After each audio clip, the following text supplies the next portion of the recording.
Experts found a photo from 1899. What they discovered when they zoomed in was shocking.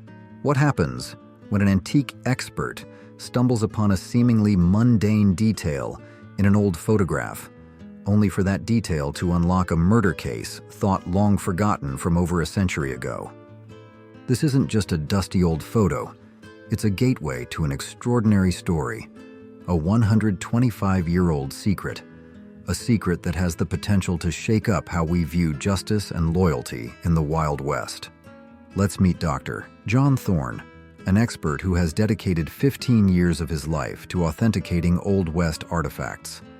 But even he, with his extensive experience, couldn't have prepared for what he was about to uncover. What seemingly impossible detail left him speechless and shed light on a tragic historical mystery. Join us as we explore it now. The mysterious 1899 photo. Our story begins at a reputable auction house called Legends of the West in Denver, Colorado.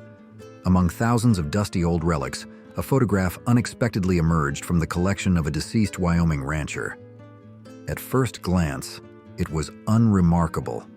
Just a high-resolution scan showing three rugged men, rifles in hand, posing outside a crude log cabin.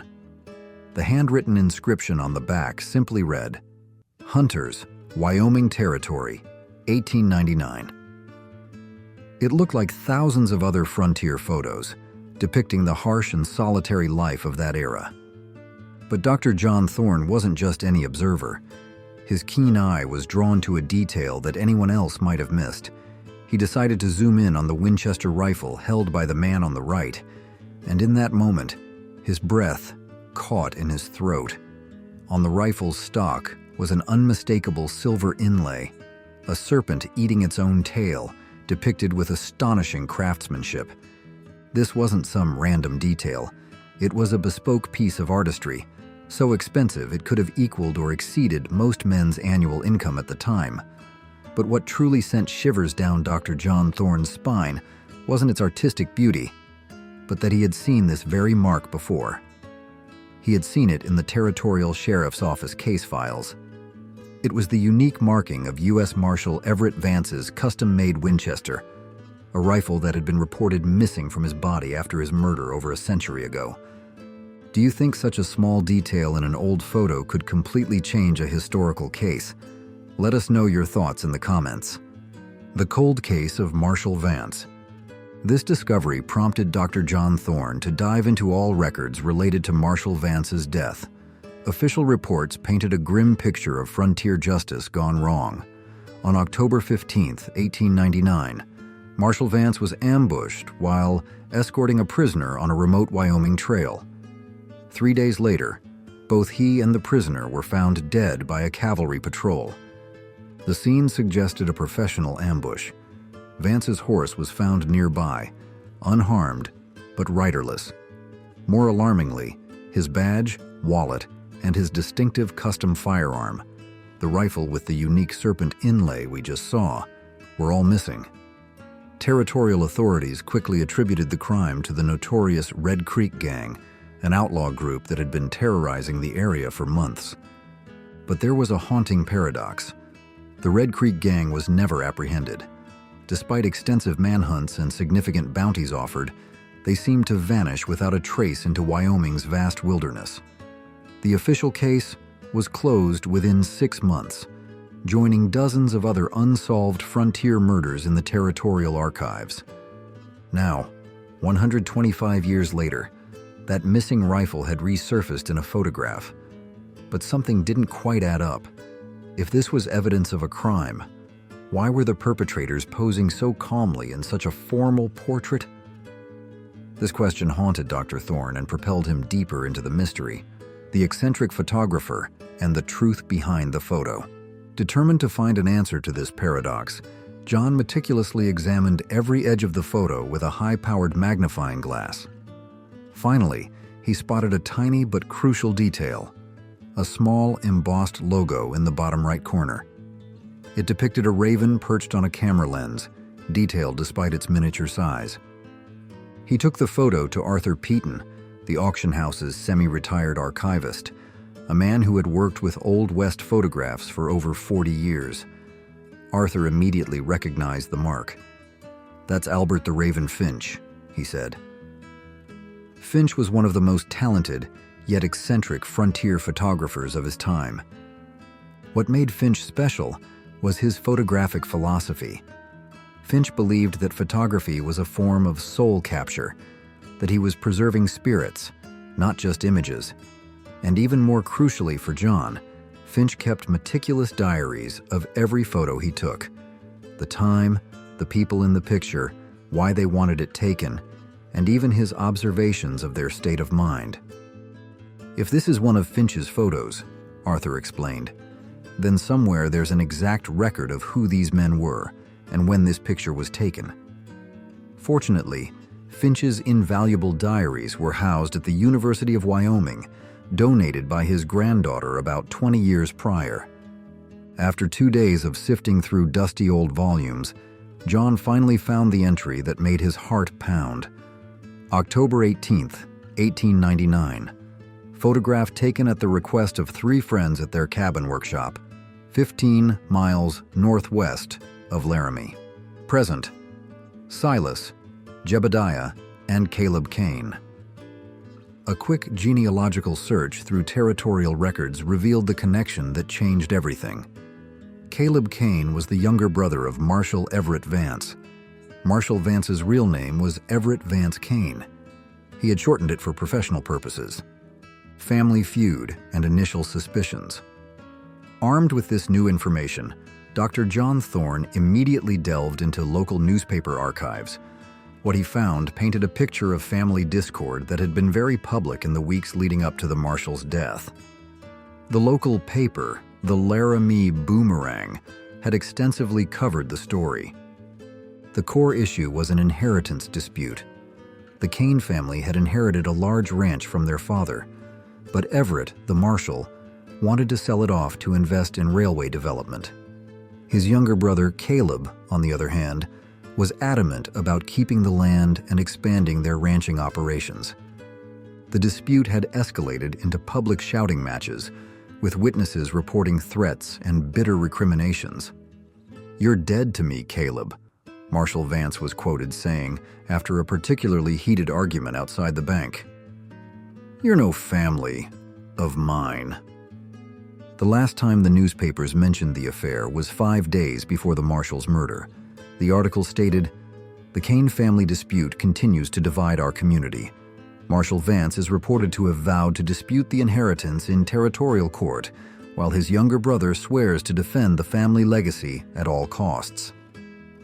Suddenly, the photo looked less like innocent hunters and more like a confession. The timing was too perfect, the family connection too damning. Had Caleb and his friends murdered Marshal Vance over a land dispute? This initial suspicion was entirely reasonable. The shocking truth, an irrefutable alibi.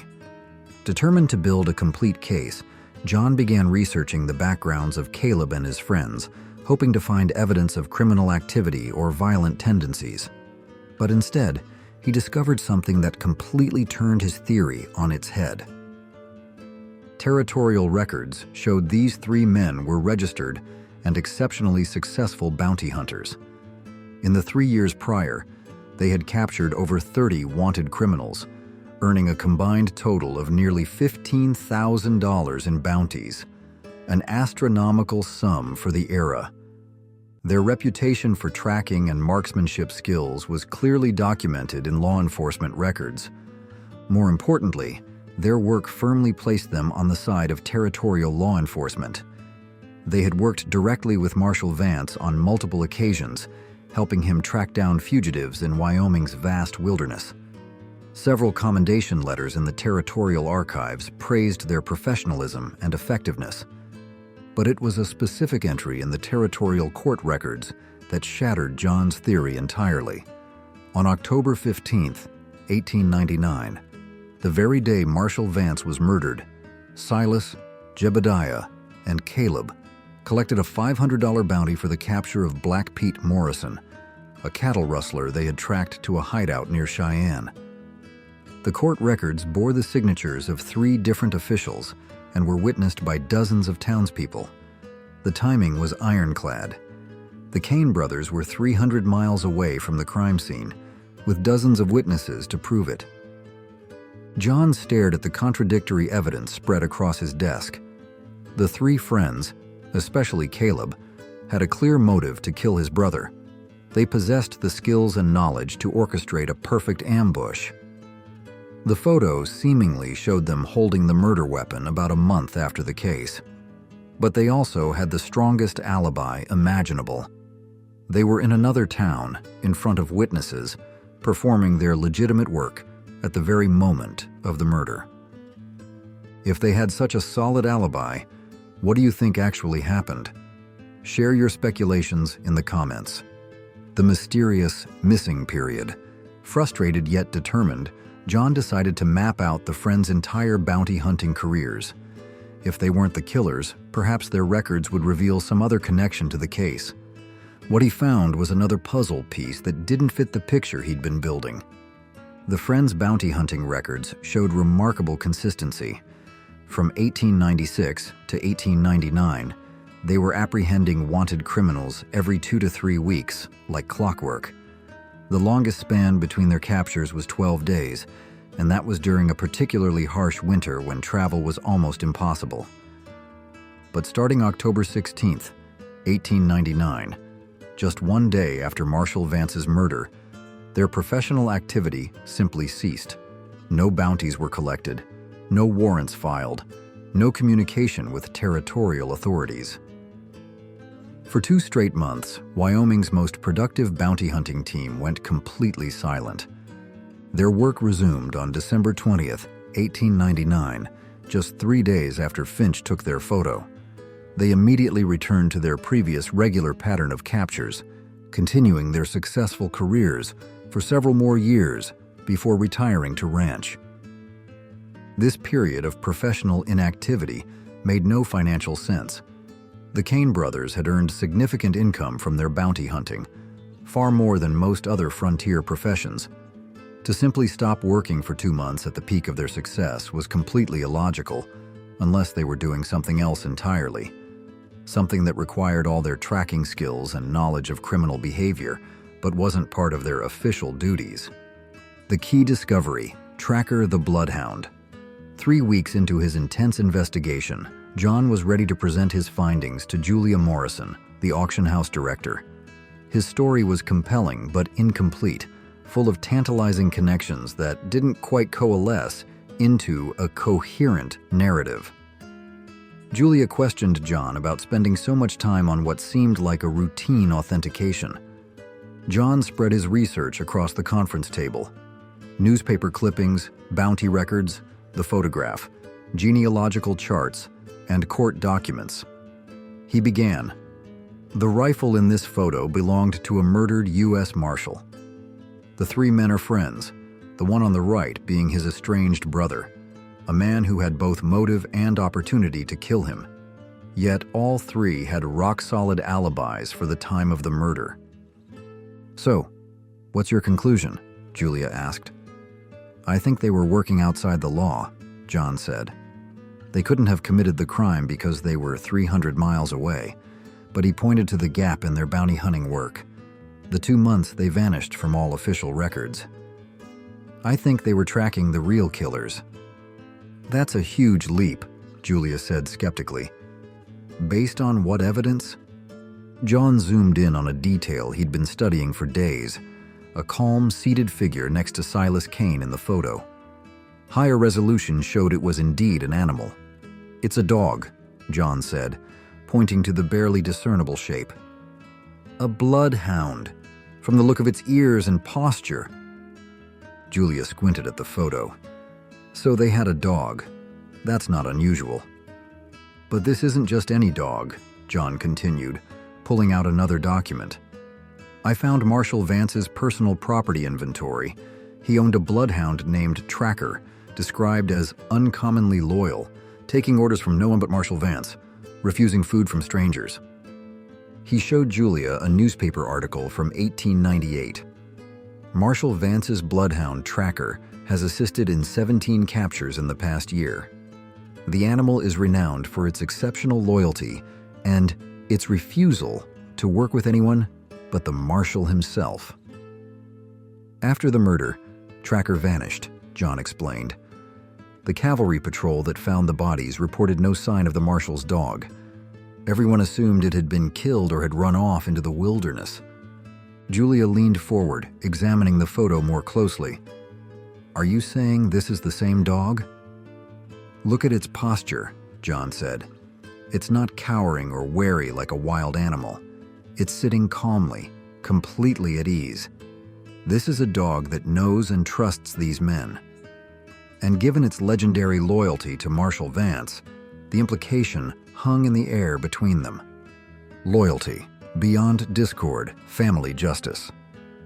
The estranged brothers' public feud with Everett no longer mattered when a relative was murdered, Jon said, his voice growing more confident as the pieces fell into place. Blood runs thicker than water, especially on the frontier where family was often all you had. He pointed to the timeline he'd constructed. They were doing their regular bounty hunting work when the murder occurred. That was their alibi.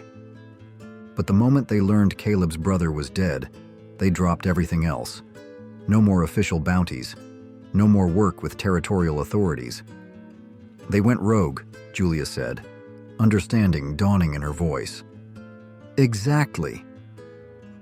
They used their tracking skills, their knowledge of criminal behavior, their connections in the outlaw community, everything that had made them successful bounty hunters, to hunt down the Red Creek Gang themselves.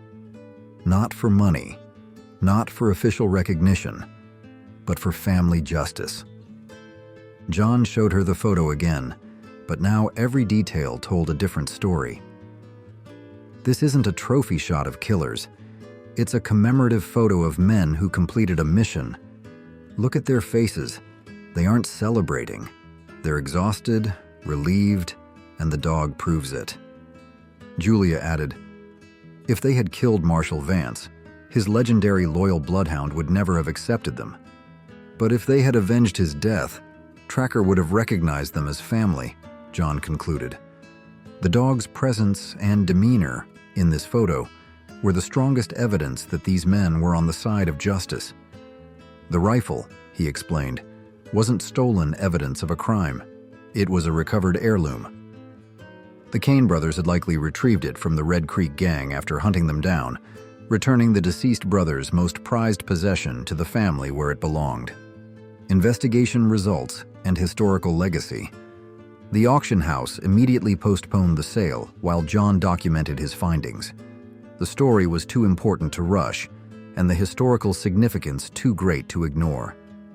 Working with historians from the University of Wyoming and the Wyoming State Archives, Jon spent another month verifying every detail of his theory. Additional research uncovered irrefutable supporting evidence. Reports of Red Creek Gang members found dead in remote locations during the winter of 1899 to 1900. Descriptions match the three friends seen in various frontier towns during their missing period. And most convincingly, a diary entry from a Cheyenne saloon owner mentioned them asking about the Red Creek Gang, looking like men who had nothing left to lose. The auction catalog was completely rewritten. Instead of selling a mysterious frontier photo, they were now offering a piece of American justice, documented proof of a family's loyalty that transcended the most bitter personal disputes. The lot, including the rifle, the photograph, and Jon's complete research documentation, sold for $847,000 to the Museum of Frontier Justice in Tombstone, Arizona. The record-breaking price reflected not only the historical significance of the items, but also the power of the story they told. Old photo reveals unexpected lessons. In the end, a dusty photo of three friends from 1899 did more than just identify a rifle. It revealed how family bonds can survive even the bitterest feuds.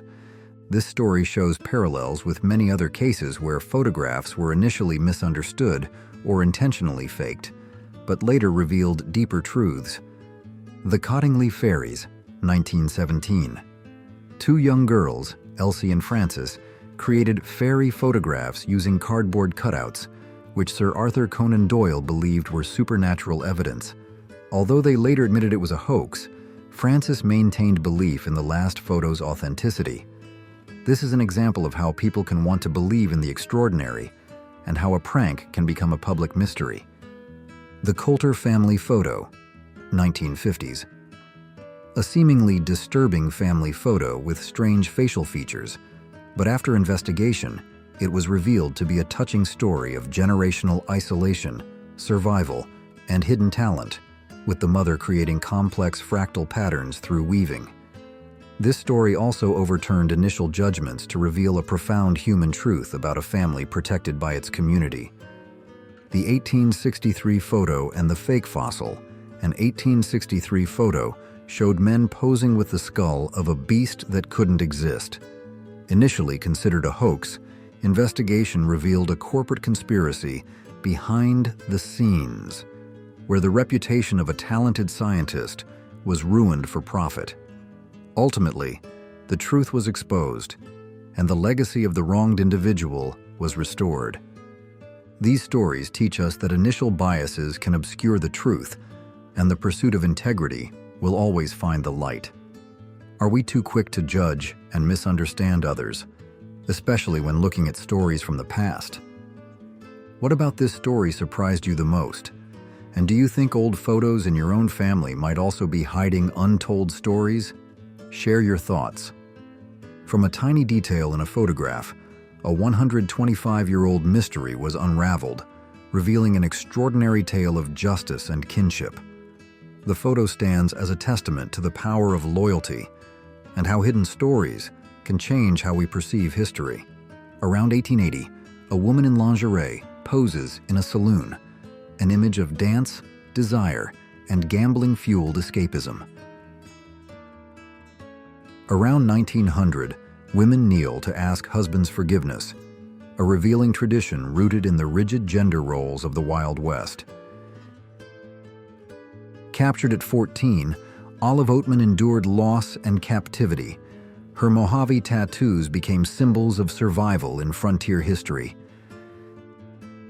This 1897 photo captures the Hatfield clan, infamous for their deadly feud with the McCoys, an enduring tale of post-war vengeance.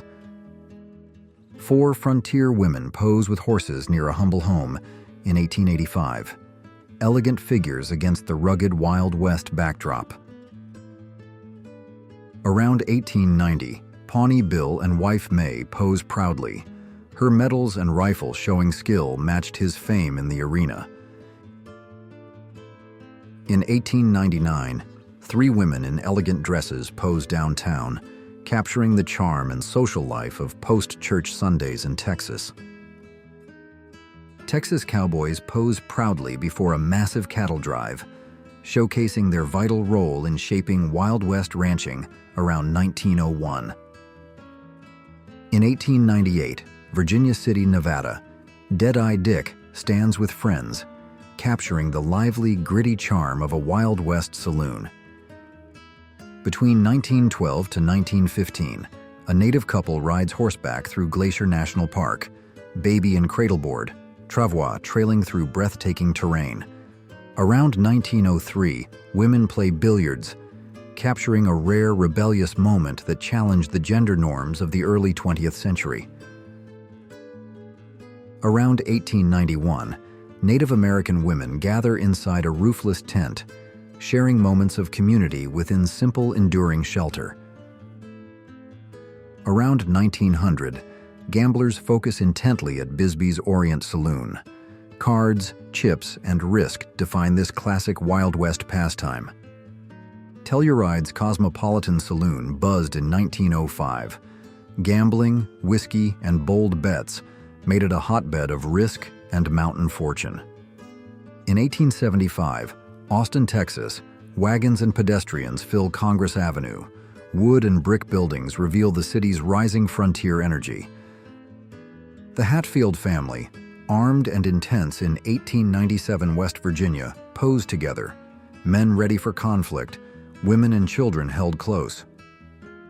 two hunters proudly pose with a moose at DK Hickok Camp, celebrating triumph deep in Oregon's rugged Coast Range. In a rare, relaxed moment, Billy the Kid plays cards, his weapons nearby, a calm contrast to his violent reputation.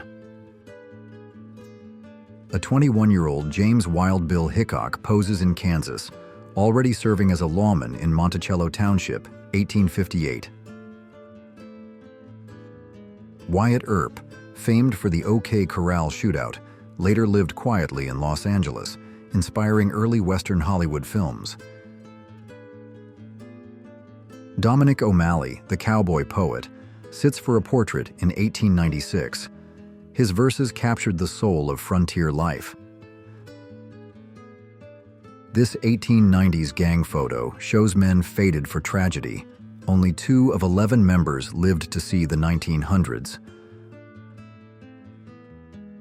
A Native American soldier in uniform stands armed at Fort Custer, 1885, part of U.S. cavalry missions in the frontier. Jesse James, ex-Confederate, led the James Younger Gang, robbing trains and banks. He became one of America's most infamous outlaws. Bat Masterson, famed lawman of Dodge City and Adobe Walls hero, later traded guns for journalism in New York. Johnny Ringo, feared leader of the Cochise County Cowboys, clashed with Wyatt Earp and Doc Holliday in legendary Tombstone. John Wesley Hardin, feared across the West, reportedly killed over 27 men, his legend fueled by violence and wanted posters. Cowboys on horseback lasso a gray wolf in 1887 Wyoming, showcasing frontier toughness against the wild, open prairie backdrop. A Texas family poses stiffly in 1918. Serious expressions reflect long exposure times and early photography's somber, formal style. In 1902 Tonopah, 2 women on horseback pose outside a saloon, one believed to be Wyatt Earp's wife, Josephine. This 1876 photo shows Deadwood's rugged frontier layout, Bighorn Store in view, a vital stop for miners and travelers. In 1902, XIT Ranch cowboys pause by their wagon, horses grazing nearby, a rare break in rugged panhandle life. In 1888, a man returns on horseback with antelope, his successful hunt capturing frontier self-reliance and sharpshooting skill. Dodge City, circa 1872, buzzed with trade. This storefront stocked weapons for buffalo hunters and travelers seeking frontier protection. Around 1916, 4 fearless cowgirls pose before a stagecoach, showcasing the strength and style of women in Western entertainment.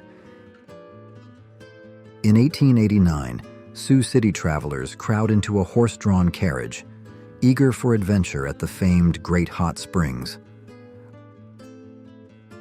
Around 1900, Harry Payton plays violin by the fire, dressed frontier style beneath a shotgun, blending music and rugged tradition. In 1887, tents and gear at Peck's Lake reflect life at an Arizona hunting camp, 21 miles from Fort Verde. In 1886, Nebraska, a pioneer family trails their wagon across open plains, driven by hope during the Great Westward Migration. In 1895, miners pose 260 meters underground in Nevadaville, surrounded by darkness. Their faces tell of danger and unyielding labor.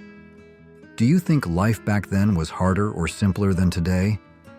We'd love to hear your take on frontier life. Inside an 1872 Idaho ranch, weapons line the walls, tools for hunting and defense in the unforgiving Wild West frontier. Rose Dunn, Cimarron Rose, became legendary for crossing gunfire to arm outlaws during a violent shootout in the West. In 1864, Atlanta, a black Union soldier rests outside a slave auction house, an image of freedom beside deep injustice. In 1886, Buffalo Bill poses with Pawnee and Sioux tribesmen, an iconic image of performance and culture in frontier shows. Buffalo Bill appears with 1895 cabinet cards, printed souvenirs dramatizing shootouts, raids, and Western myths for show audiences nationwide. This 1890s Colorado shop sold boots and goods, doubling as a stopover for passing workers and weary travelers alike. Doc Holliday, tubercular dentist turned gunslinger, made history at the OK Corral, his legend forged in blood and smoke. In 1880, wagons roll through Telluride, then Columbia, just before the gold rush transforms it into a booming mining hotspot. In 1907, Arizona, a man fills his barrel from a remote well, simple survival in the dry, unforgiving frontier. Soldiers surround tents and gear in this 1871 photo, capturing daily military life during the frontier's turbulent conflict years. In 1907, Tonopah, Nevada, a crowd gathers at the train station, capturing the bustle of frontier life and new opportunity. Between 1884 to 1887, 3 women and a soldier ride at Fort Verde, showcasing women's presence in military and frontier communities alike.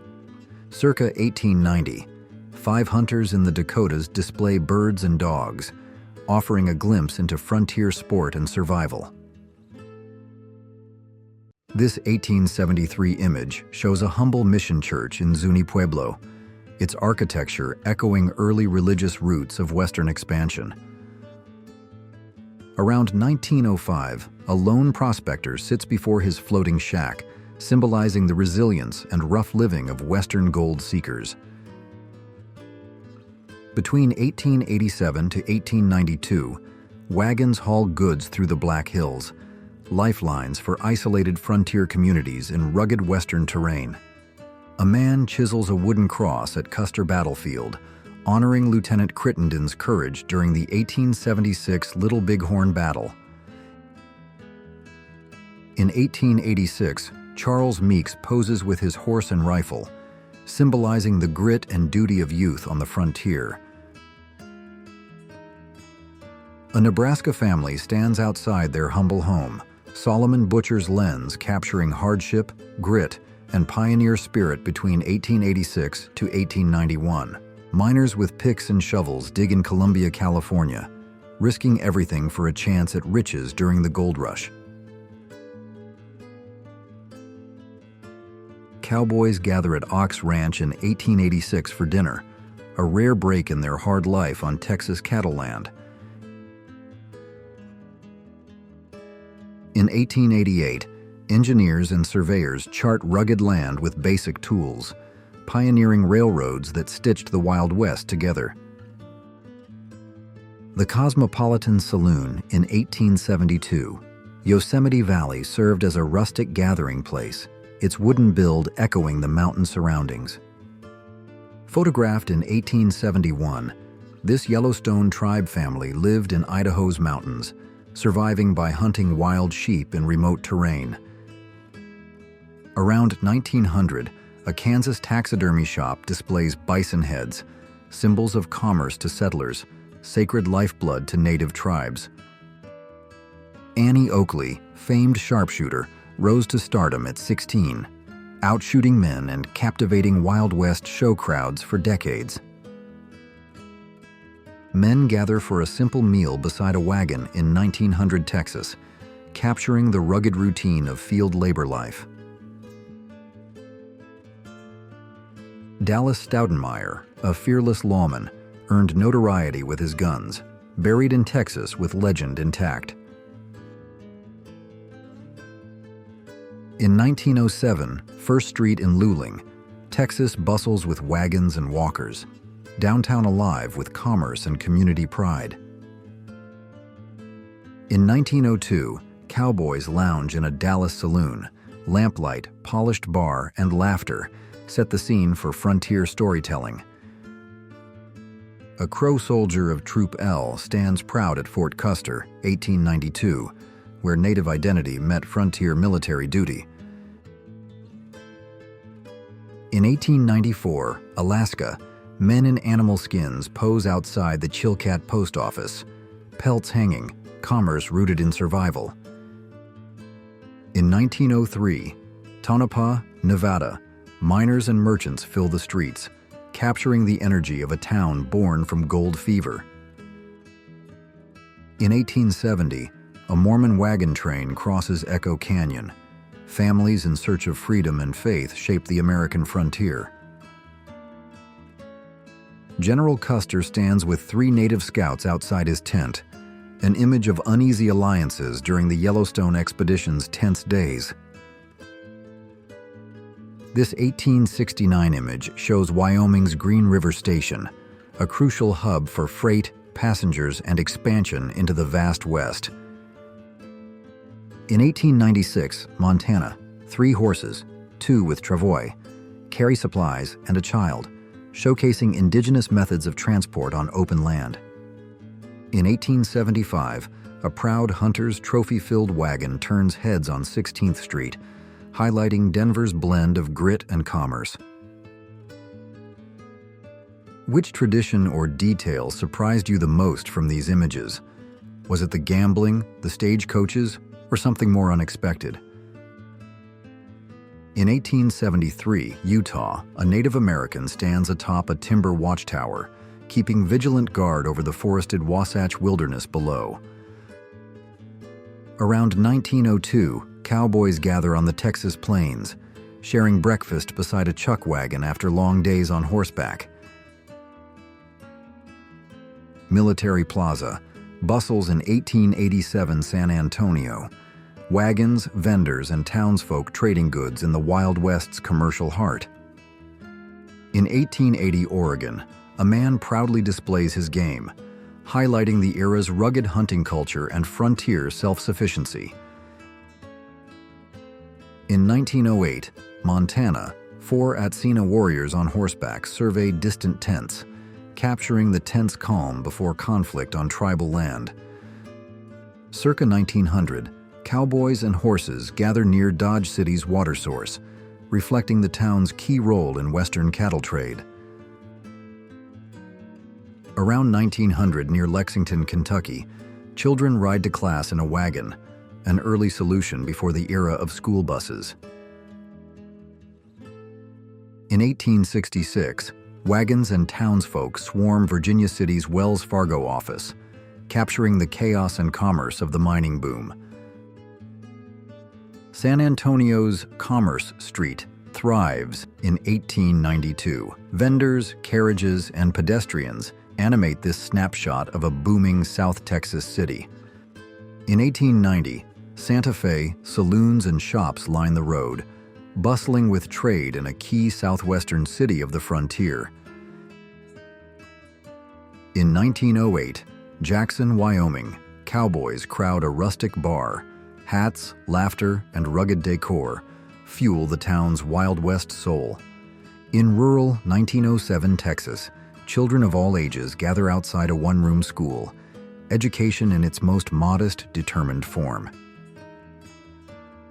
Circa 1900, Nebraska, pool tables, lined bottles, and mustached bartenders define this small-town saloon and gathering place for locals. In 1887, Apache spirit dancers perform in haunting masks, mystical rituals that stirred awe and fear on the wild frontier.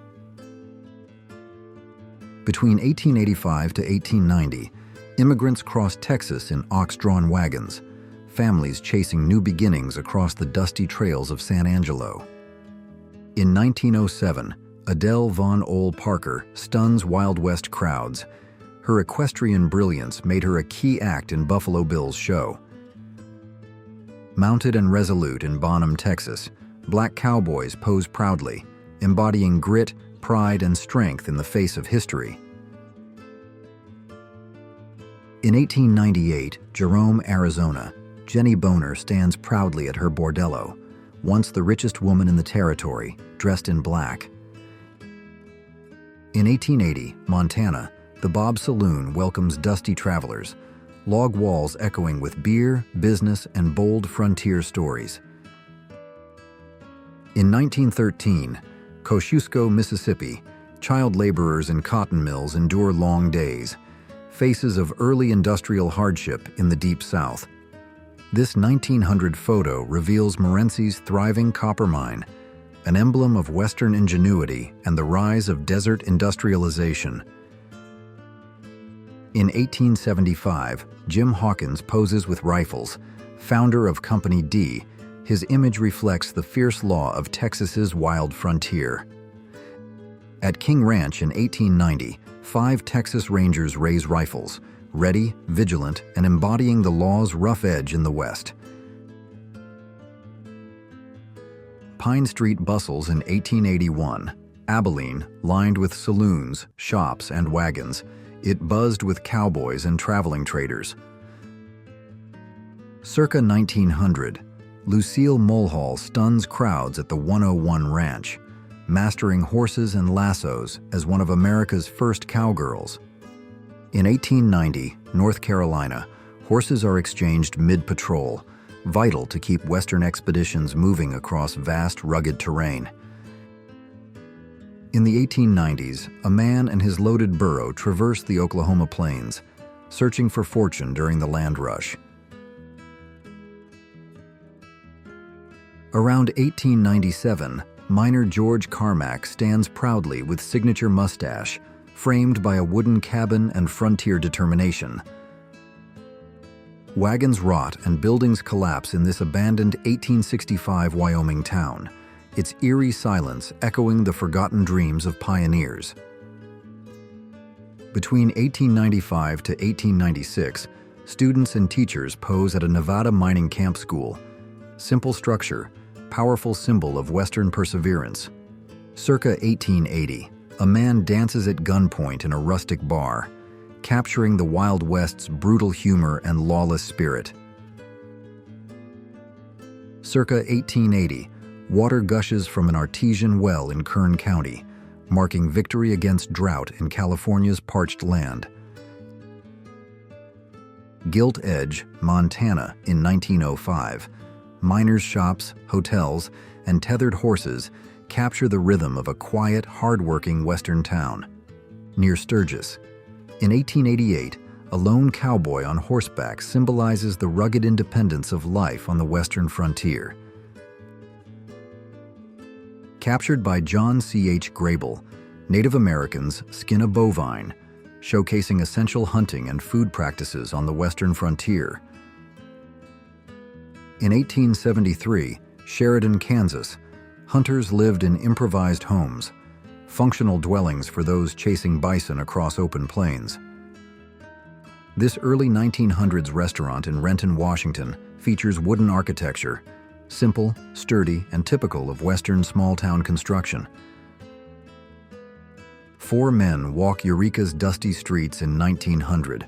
Its rough buildings and raw terrain capture a town at its birth. At Nevada's Dama newspaper office in 1895, staff print by hand, revealing the labor and craft behind early frontier journalism. Around 1890, 4 men and a bartender pose inside a saloon. Wood-paneled charm and bold characters define the Western spirit. In 1880, Bodie, California, crowds gather at Mono County Bank, gold rush riches fueling explosive growth in this legendary mining town. In 1886, Beauregard and I. Steele stand outside their Colorado pawn shop, playful signage capturing the wit of frontier entrepreneurship. In Colorado, a miner rests with family. Power lines behind them signal early electrification near a major mine before 1900. This 1890 photo shows a lively saloon scene, Western camaraderie, laughter, and the essence of frontier gatherings in full swing. In 1889, South Dakota's Minnetonka Hotel rises grandly, its ornate balconies drawing travelers to the healing waters of hot springs. In 1889, South Dakota, 3 men and a dog wade icy waters, driven by past gold rush tales and fresh hope. Wilton, North Carolina in 1890. Sparse buildings and broad roads reflect the quiet, early layout of this rural southern town.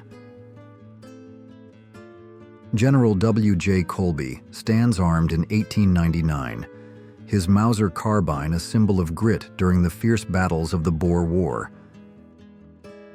Between 1880 to 1890, native camps feature tents and meat dryers, showcasing traditional food preservation techniques across the open frontier.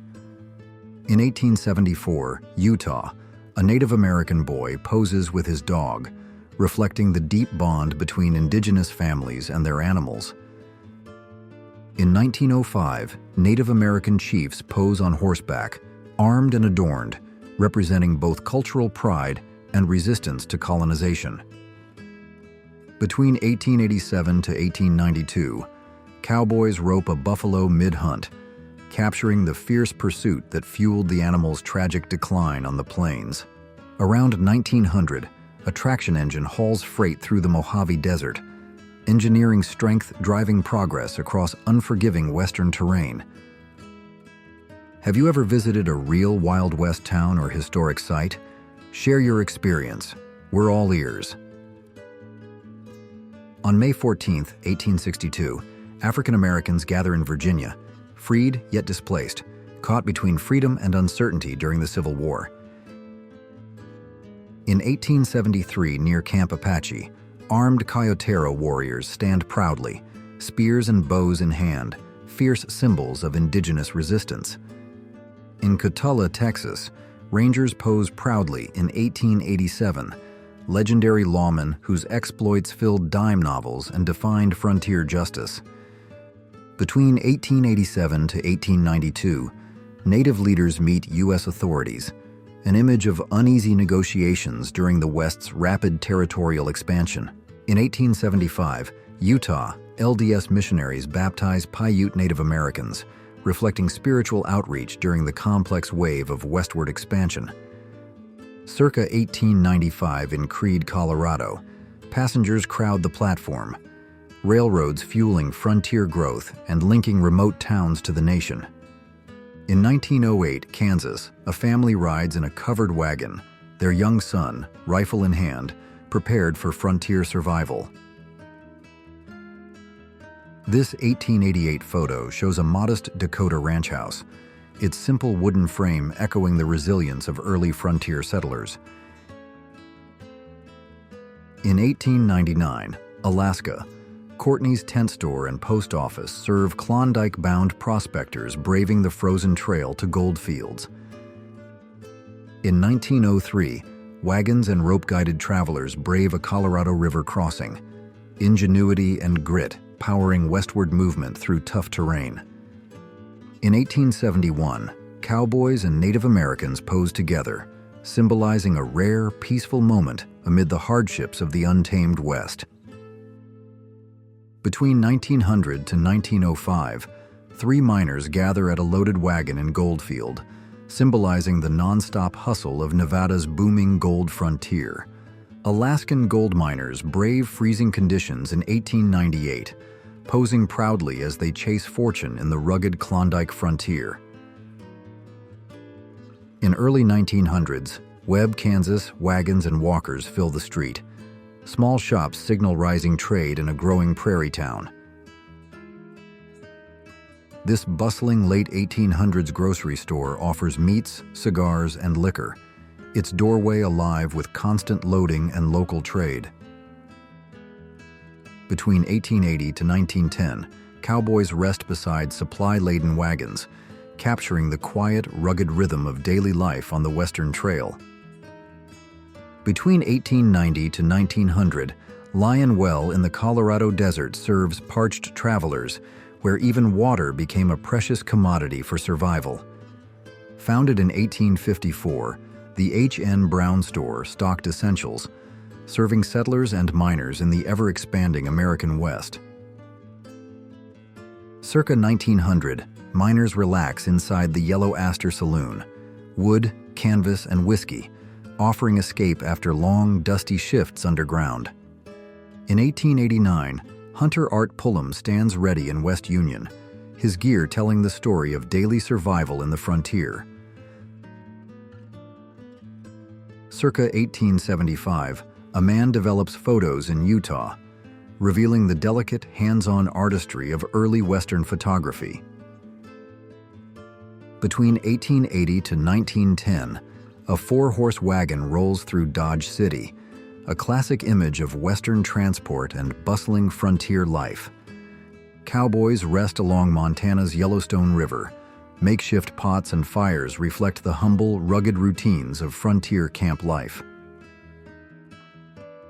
Around 1898, miners pose by cabins and pack animals, capturing the harsh, improvised lifestyle of Western gold-seeking communities. Founded in 1882, Kingston thrived after silver's discovery. Its main street once saw legends like Twain, Cassidy, and Billy the Kid. In 1890, Sonora, armed men protect a Wells Fargo wagon. Heightened security reveals the constant threat of stagecoach robberies. On January 19, 1891, tents line Pine Ridge, capturing the U.S. Army's presence amid fragile peace after Wounded Knee. In the early 1900s, a Lakota family poses outside a wooden cabin, reflecting resilience and adaptation in changing frontier times. Around 1900, 20 mule teams haul freight from Death Valley, enduring brutal terrain to supply remote corners of the American West. Around 1880, ore wagons roll through Silver King, Arizona, capturing the energy of a booming town built on mining dreams. Around 1900, two miners in a gnome cabin weigh gold, capturing the tension and hope of Alaska's intense gold rush. Residents watch helplessly as fire consumes homes. This haunting 1906 image reflects the devastation following San Francisco's massive earthquake. In 1906, Oregon, pioneers rest as a train hauls logs over a wooden bridge. Rail expansion meets rugged mountain challenges. In 1880, uniformed Native American officers stand armed, charged with enforcing law and order within their own frontier communities. Around 1895, a family stands beside a logger's cabin in New Mexico, capturing the quiet perseverance of frontier mountain life. In 1899, Seattle pioneer David Denny sits outside a logger's cabin, his quiet life reflecting the grit of Northwestern settlement. Texas gunslinger John King Fisher rose fast. An outlaw turned sheriff, his violent end sealed his legend in Wild West lore. Captured between 1880 to 1897, Rancho's buildings reflect New Mexico's blend of Hispanic roots and regional architecture on the American frontier. In 1886, Nebraska, butchers, children, and horses bustle near a cart, showcasing daily trade and rural life at Saigon May Market. In 1890, adobe shops, wagons, and locals fill Santa Fe's San Francisco Street, blending heritage and charm in the desert air. In 1889, two overland coaches cross a bridge. Passengers wave their hats in a rare, cheerful moment on the Western Trail. Between 1887 to 1889, men gamble at Doyle Ranch. Bets range from coins to cattle, blending tension, bluffing, and frontier leisure. If you love uncovering forgotten histories like this one, be sure to subscribe to our channel so you don't miss out on other incredible stories. Thanks for watching.